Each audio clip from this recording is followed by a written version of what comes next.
Graça e paz, meus irmãos. Pastor Gilson Soares, da Igreja Boas Novas, em Guarabira. Prazer imenso estar passando aqui para trazer as pregações de Smith English World. Você que está passando pelo nosso canal agora, se inscreva no nosso canal, ative o sininho para receber mais notificações, dê o seu like, diga de onde você está nos acompanhando. E você que Deus tem abençoado, abençoe esse canal com qualquer valor que Deus colocar no seu coração.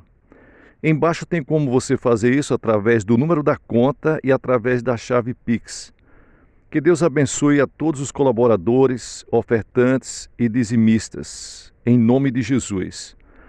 Como as pessoas, muitos estão fazendo transferência através da chave Pix, o nome dessas pessoas aparece e nós estamos colocando no caderno de oração para que oremos por essas pessoas. Que Deus abençoe, muito obrigado.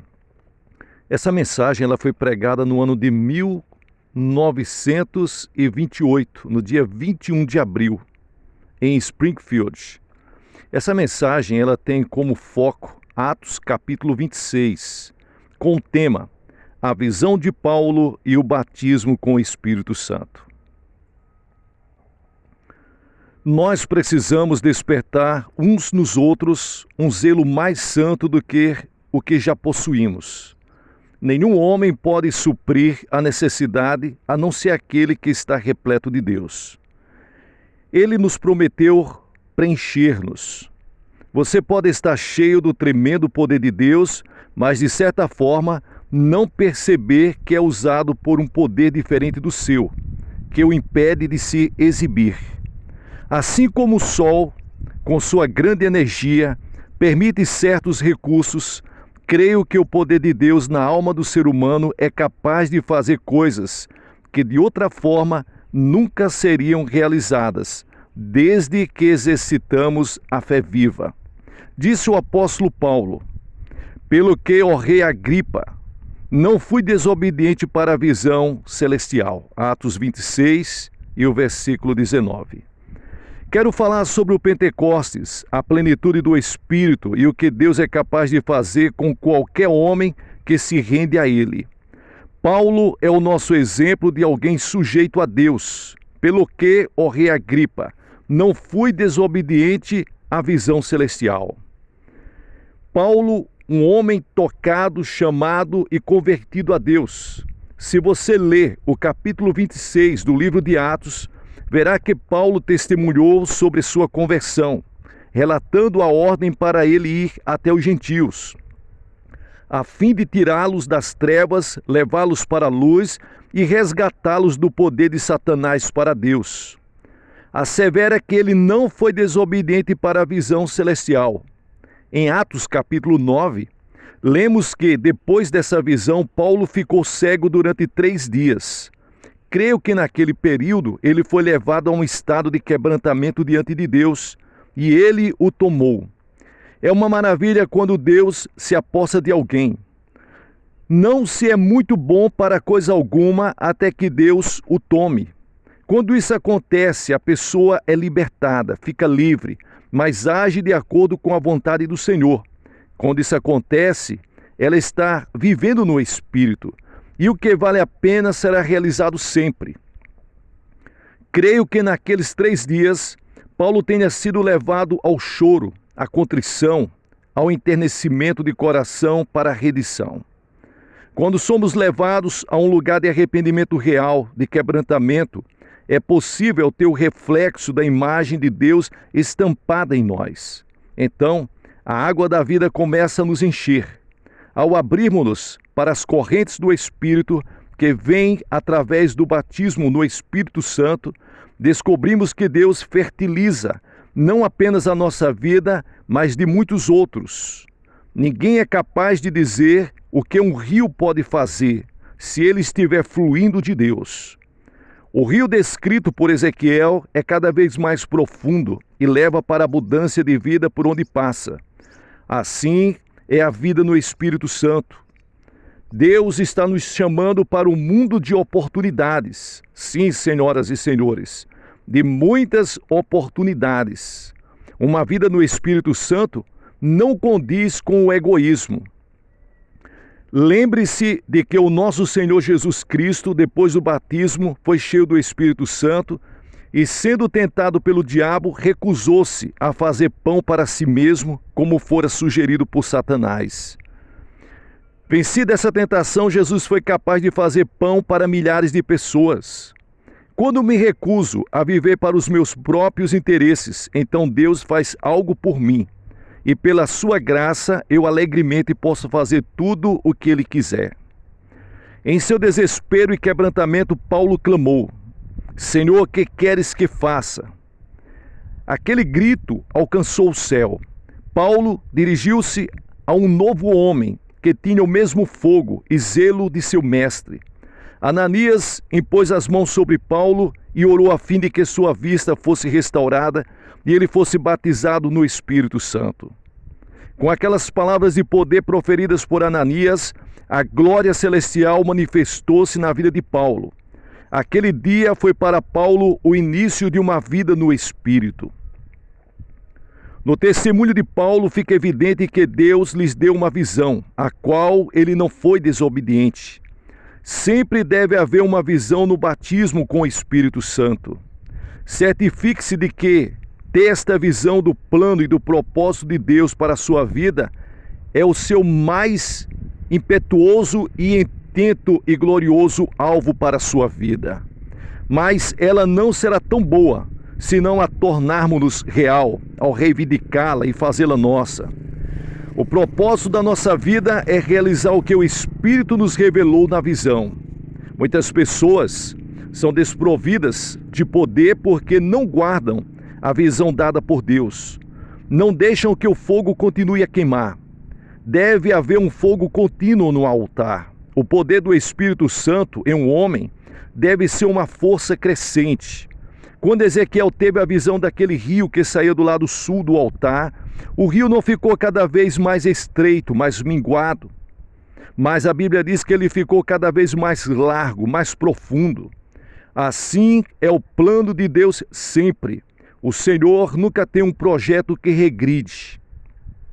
Porque Deus está nos transformando dia após dia em outro homem. O Senhor cuidou especialmente de Paulo e não teve pressa de colocá-lo em ação. Deu-lhes tempo para estudar a palavra. Há algumas pessoas que pensam que tudo que tem que ser feito com pressa. Com Deus não é assim. Deus tem muito tempo e tem um jeito maravilhoso de desenvolver as coisas para a sua medida que segue em frente. Confie no Senhor, enquanto Ele emprega tempo para operar em você o desejo e a realização da sua própria vontade. Um homem batizado no Espírito Santo não é mais um homem natural. Ele foi transformado pelo Espírito em outro homem. Por exemplo, Josué e Calebe, quando foram cheios de fé, ficaram diferentes de todos os outros ao redor deles e encorajaram a todos, dizendo: se o Senhor se agradar de nós, então nos porá nesta terra e nula dará, terra que emana leite e mel. Números 14 e o versículo 8. Eles tinham recebido a visão do plano e do propósito de Deus e foram fiéis a ela. O Espírito Santo está providenciando tudo, ou você está arranjando as coisas de acordo com o seu próprio plano. Segure a visão celestial e entre no lugar de descanso, onde você se aquieta e vê a salvação do Senhor. Para isso, nós precisamos colocar nossa confiança em Deus. Um homem depende do Espírito Santo. Deixa de ter confiança na própria habilidade. Ele confiará apenas no poder onipotente do Altíssimo. O homem que vive no Espírito sempre estará em contato com o seu mestre em meios para as multidões que passam onde ele estiver. Ele não deve dar lugar a nada que seja inferior para a unção de seu mestre ou que o impeça de realizar a obra do Senhor.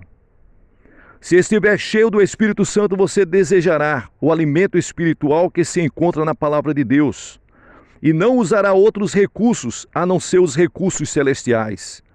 Se você for plantado em Cristo, ressuscitou com Ele e está assentado nos lugares celestiais, como está escrito em Efésios capítulo 2 e versículo 6, Sua língua é a língua celestial. Sua fonte de inspiração é a fonte do Senhor. Deus está entronizado em sua vida inteira e você vê as coisas do alto e não de baixo. A revelação de Jesus Cristo para a alma do homem, pelo Espírito Santo, leva-me ao lugar onde quero, ainda que seja preciso morrer pelo que a palavra diz.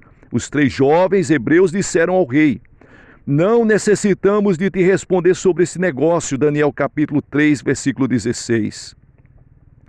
Quando o homem de Deus é vivificado pelo Espírito, ele não teme as ameaças dos homens.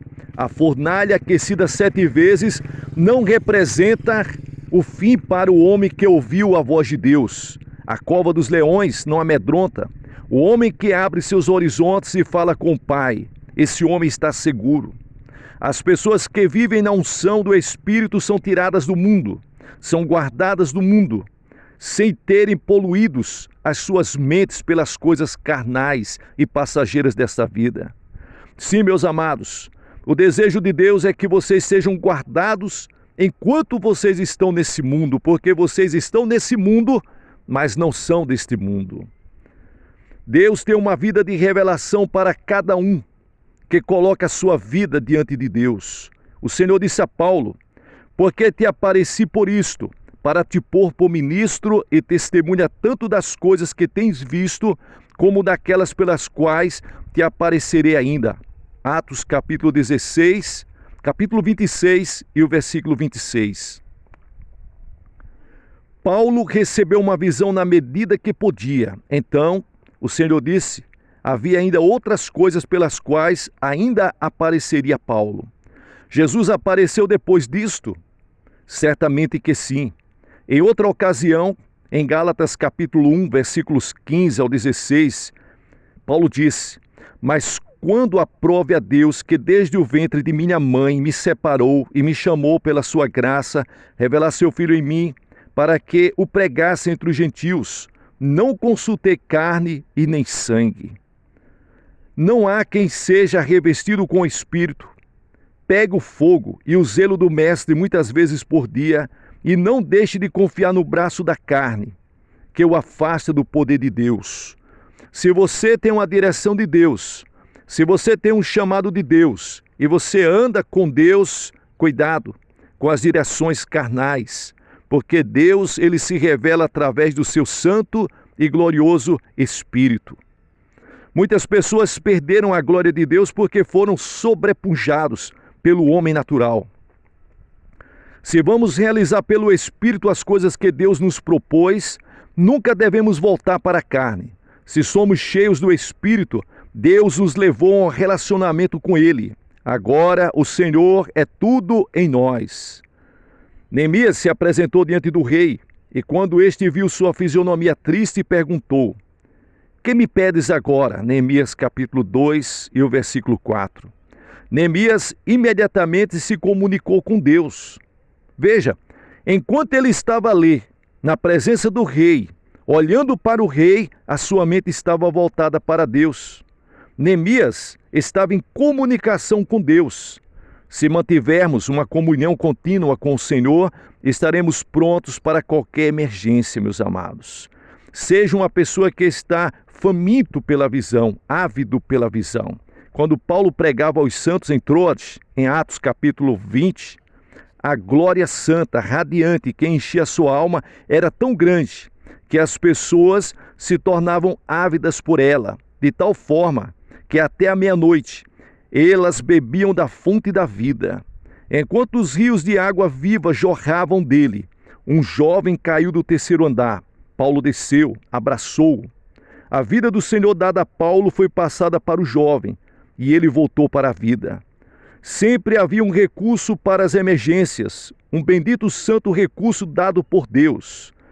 É maravilhoso pensar que nós, assim como Paulo, também somos participantes da natureza divina e que podemos entrar em comunhão com o Senhor Jesus Cristo, porque o mesmo Espírito que foi dado a Paulo, Jesus quer dar a nós, a mim e a você.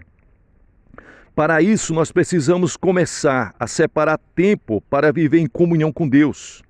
Foi necessário que Jesus vivesse com seus discípulos durante 3 anos e andasse com eles, mostrando a sua glória dia após dia. O Senhor continuamente teve de inserir-se na visão, na mente e na própria natureza deles. Teve de permitir a pressão na vida deles, a fim de que fossem bem-sucedidos depois que ele ascendesse aos céus. Jesus teve de lhes mostrar com que encanto, graça e paz ele podia mover-se nas multidões. Ele precisou penetrar nas mentes e nos corações dos discípulos para convencê-los de que ele era real e verdadeiramente o Filho de Deus. Os apóstolos jamais conseguiriam realizar o que fizeram, a menos que Jesus lhes tivesse aprovado e provado que era possível. Eles só puderam manifestá-lo aos outros quando Jesus soprou a sua vida lá no profundo da natureza deles. Jesus lhes contou que era conveniente que ele partisse, que depois da sua morte e ressurreição, o Espírito Santo desceria e seria manifesta a vida de Cristo e o seu poder por intermédio deles. Assim como Jesus era revestido com o Espírito, desejava que os apóstolos também o fossem. O desejo de Deus é que você seja revestido com o Espírito. Houve uma continuidade maravilhosa do ministério de Cristo por intermédio daqueles homens rendidos a Deus a partir do momento em que foram cheios do Espírito Santo. Igualmente hoje, haverá uma continuação poderosa do ministério glorioso do nosso Senhor ressuscitado, por intermédio de homens e mulheres cheios do Espírito, daqueles que se recusam a viver pelos seus próprios propósitos e planos, mas que estão ávidos por cumprir a visão que lhes foi dada pelo Senhor que está no céu. Meus amados, o que é o batismo? Algumas pessoas têm uma noção errada do batismo no Espírito Santo. Este batismo é nada menos do que a terceira pessoa da Trindade bendita, o Espírito de Deus, representado pela Trindade, habitando em seu corpo, revelando-lhes a verdade, fazendo com que suas entranhas se consumam de compaixão pelos perdidos, a fim de trabalhar arduamente por condoer-se como ele o fez. Que Deus traga aos nossos corações o clamor por um dilúvio do Espírito, a fim de estarmos preparados para que ele cumpra com os seus propósitos em nós e para nós. Que bênção quando você está no limite do seu intelecto e se lança no poder onipotente de Deus. E que transformação maravilhosa ele pode trazer por um momento. Na semana passada fui à casa de uma pessoa que estava muito angustiada. Uma jovem que lá estava me disse que não conseguia beber durante 6 anos. Seu corpo tinha diminuído, mas o Senhor a tinha inspirado com fé. E ela disse a seu pai: eu preciso ter alívio hoje. De alguma forma, sinto que esse problema todo tem de acabar hoje. Veja bem, fazia 6 anos que aquela jovem não bebia um copo com água. Ela sofria horrivelmente com aquilo. Eu sabia o que era. Tratava-se de um demônio na garganta. Preste atenção nisto. Tratava-se de um demônio na garganta. Ela já tinha padecido muito a mão de vários médicos e os seus pais tinham gastado grandes fortunas para que ela fosse restaurada. Mas ninguém conseguia resolver aquele problema. Preste atenção, era um demônio na garganta daquela jovem. Creio que o diabo é responsável praticamente por todo o mal na vida humana. Foi uma coisa desagradável ver aquela linda jovem tão confusa por causa daquela doença atrapalhando sua vida. Eu sabia que era o poder de Satanás que estava agindo. Como sabia? Porque ele a atacou em um ponto vital e havia totalmente levado a mente dela aquela ideia de que ela não podia beber água. Ela estava tão amedrontada que dizia: não me atrevo a beber água, porque se o fizer, eu vou me engasgar. Toda vez que eu bebo água, simplesmente eu começo a me engasgar, ficar sem ar. Meus amados, Jesus veio para libertar os cativos e tem levantado os seus filhos e filhas, cheios do poder e da graça do Espírito Santo, com unção, para fazer o mesmo. Seja você um libertador daqueles que estão cativos de Satanás. Pedi ao pai e para a mãe dela que saísse do quarto e disse para a jovem: você estará livre desse mal e beberá o quanto quiser, quando eu terminar, mas isso acontecerá somente se você crer. Tão certo quanto você está aqui, conseguirá beber o que você quiser, água, suco, o que você quiser. Eu disse mais: nossos irmãos vão pregar nas ruas hoje à noite e eu irei com eles. Na nossa pregação diremos claramente que todo aquele que crê no Senhor Jesus Cristo será salvo. Nós também lhes diremos que todo aquele que crê pode ser curado. A palavra de Deus nos mostra com clareza que o Filho de Deus levou os nossos pecados e nossas enfermidades no Calvário. Eles enfatizarão isso várias vezes, porque está escrito. É tão verdadeiro dizer: ele tomou sobre si as nossas enfermidades e levou com as nossas doenças. Mateus capítulo 8, versículo 17. É tão natural dizer isso como dizer: mas ele foi ferido pelas nossas transgressões e moído pelas nossas iniquidades. O castigo que nos traz a paz estava sobre ele e pelas suas pisaduras nós fomos sarados. Isaías capítulo 53 e o versículo 5. Então perguntei a ela: agora você crê? Você crê verdadeiramente no que está escrito na palavra de Deus? E ela disse: sim, eu creio. Creio que em o nome de Jesus você expulsa o poder maligno.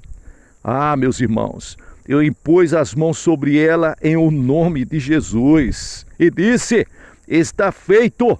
Em nome de Jesus, beba. Ela saiu rindo, pegou o primeiro copo de água e bebeu e gritou: meu pai, meu irmão, mamãe, veja, eu bebi um copo de água. Houve uma alegria muito grande naquela casa. O que foi responsável por isso, meus irmãos? Foi a fé viva no Filho de Deus. Se ao menos soubéssemos como somos ricos, quão próximos estamos da fonte da vida. A Bíblia diz em Marcos capítulo 9 e o versículo 23, tudo é possível ao que crê. Veja, tudo é possível ao que crê. Coloque isso na sua mente. Coloque isso no seu entendimento. Filho de Deus, tudo é possível ao que crê. Enéas foi mantido em seu leito por 8 anos. Mas um dia ouviu de Pedro: Enéas, Jesus Cristo te dá saúde.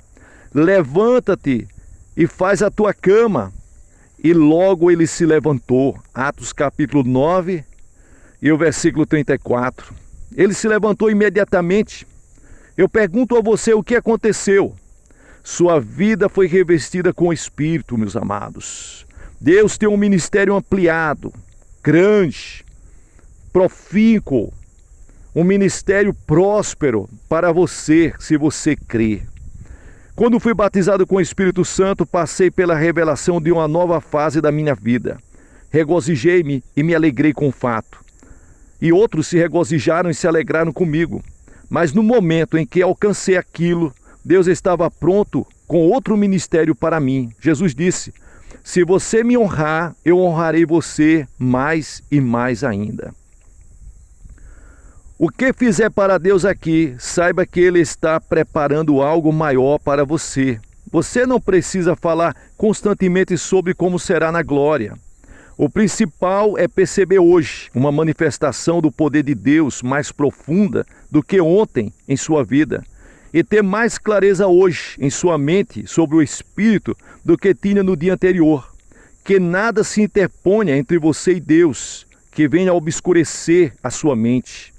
Você precisa ter hoje uma visão da glória de Deus maior do que a de ontem e viver em um estado de bem-estar e bem-aventurança celestial. Paulo viveu de forma que o Espírito Santo pudesse usá-lo cada vez mais, fazendo-o crescer. Se eu mantiver a minha mente no Senhor, Ele me mostrará coisas importantes.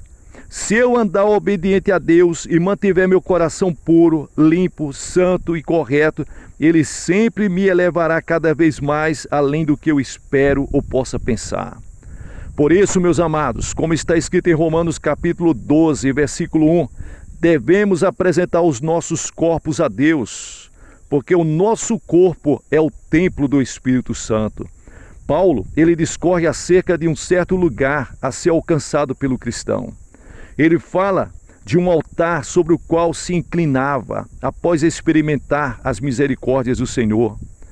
O apóstolo não podia fazer outra coisa a não ser apresentar o seu corpo no altar como sacrifício vivo, santo e agradável a Deus. Espiritualmente, o corpo era para estar sempre no altar, nunca ser retirado. Por isso, Paulo roga que estejamos nesse lugar de sacrifício contínuo, onde o Espírito Santo de Deus revela coisas novas e velhas para nós. Paulo vivia tanto no Espírito que podia escrever e falar como se fosse o porta-voz do Espírito Santo, revelando a vontade de Deus. Por isso, ainda hoje, quando lemos as Escrituras, elas vêm a nós como rio fluindo do trono do próprio Deus. Sim, aquela Escritura que Paulo escreveu, ele escreveu inspirado pelo Espírito Santo, de tal forma que até hoje jorra água viva sobre a nossa vida. Que tudo o que você faça venha refletir para a eternidade, para os tempos futuros e eternos da presença de Deus. Paulo vivia no Espírito, que podia falar e escrever de uma forma gloriosa, porque o Espírito Santo de Deus o conduzia. Como é que isso é possível? Quando nós nos colocamos em posição de humildade, a fim de que Deus possa derramar da sua graça, isto se torna possível. Deus quer fazer por nós o mesmo que fez com o apóstolo Paulo. Deus deseja que nós também sejamos porta-vozes, por intermédio dos quais Ele fará a água da vida fluir. Deus quer que nós sejamos embaixadores de Cristo. Deus quer que nós sejamos ganhadores de almas. Deus quer que a imagem do seu Filho Jesus Cristo resplandeça através da nossa vida de uma forma gloriosa. Então, desistiremos do que Ele disse? Vamos deixar de entrar em linha com a mente de Cristo, que pensa sempre o melhor para nós? Vamos cessar de nos humilhar diante dEle, que foi crucificado por nossa causa? Vamos nos afastar daquele que chorou sobre a cidade maldita? Vamos nos distanciar do Senhor Jesus Cristo, que pisou no lagar sozinho? Deixaremos de lhes dar tudo que nós temos? De que adianta retermos algo que pertence a Deus, uma vez que Ele nos dá 1000 vezes mais do que aquilo que pedimos ou pensamos, ou muito mais do que aquilo que nós entregamos para Ele? Hebreus capítulo 2, o Senhor diz que levará muitos filhos para a glória. Significa que Ele vai revesti-los com a sua glória. Deixe que essa seja a sua visão. Se você a perdeu, Ele é gentil com aqueles que clamam. Ele nunca rejeita o coração quebrantado. Aqueles que o buscam de todo o coração sempre o acharão. Deus tem uma grande graça para nós, meus amados. E por aqui quero encerrar o meu sermão. No tempo dos apóstolos, os cristãos aceitavam alegremente a divisão dos seus bens. Eu sei que existe uma medida de graça dada ao homem que diz: irei até o fim com Jesus. Qual é a medida de graça? É aquela que nos capacita a seguir em frente, em direção ao alvo que Deus deseja que alcancemos. Assim, devemos prestar atenção para as suas palavras, em Apocalipse 3 e o versículo 11. Eis que venho sem demora. Guarda o que tens, para que ninguém tome a tua coroa. Nós temos apenas tocado levemente nas bordas desse derramamento do Espírito. Precisamos seguir em busca de tudo o que Deus tem para nós. Se não estivermos alinhados com a vontade dEle, haverá outro que estará. Deus é capaz de levantar homens que cumprirão as suas ordens. Lembre-se de que, na entrada triunfal de Jesus em Jerusalém, quando a multidão gritava, louvando, os fariseus desaprovaram. Mas Jesus disse: se estes se calarem, as próprias pedras clamarão. Lucas capítulo 19 e o versículo 40. Eu tenho em Jesus a minha e toda devoção. Eu tenho um Jesus assim, que fala e acontece. Tenho um Jesus que habita em mim e revitaliza a minha vida, dando uma fé para crer que todas as suas promessas são verdadeiras. Tenho Jesus dentro de mim que nunca me deixou acovardado. Vamos agir com fé, em linha com a vontade de Deus, e o derramamento espiritual que esperamos virá. Anime-se, aguarde, nunca deixe a visão. Certifique-se de que ela é tanto para você como para qualquer outro cristão, e Deus certamente fará acontecer. Todas as bênçãos vêm do alto, portanto, mantenha seus olhos em Jesus. Nunca desfaleça. Ele estará com você para fortalecê-lo no caminho. Aleluia, glória a Deus. Agora é hora de levantar, ficar todos em pés para nós falarmos com Deus. Senhor, nosso Deus e nosso Pai, tira, meu Deus, toda incredulidade, toda dúvida, todo espírito contrário, Senhor. Vem pela Tua graça, ó Deus, e limpa os nossos corações pelo Teu sangue poderoso. Derrama, ó Deus, o Teu Espírito Santo sobre cada pessoa que está ouvindo, ó Deus, esta mensagem. Ó Deus, mostra a Tua visão, o Teu desejo e a Tua vontade para essa pessoa, para que ela venha, ó Deus, realizar o plano que Tu tens preparado para ela. Ó Deus, capacita com o Teu Espírito Santo, prepara, unge, ó Deus, e dá, ó Deus, as armas necessárias para realizar essa batalha, Senhor. Providencia os meios e os mecanismos. Providencia, ó Deus, as condições financeiras, espirituais, as condições humanas e as condições físicas, psicológicas para isso. Tira, ó Deus, todo sofisma, toda mentira, todo engano, quebra, Pai. Todas as fortalezas da mente que quer e deseja atrapalhar essa pessoa de cumprir a sua missão. Em nome do Pai, em nome do Filho e em nome poderoso do nosso Senhor e Salvador Jesus Cristo, e na força do Espírito Santo nós oramos e desde já nós te agradecemos. Amém, amém e amém.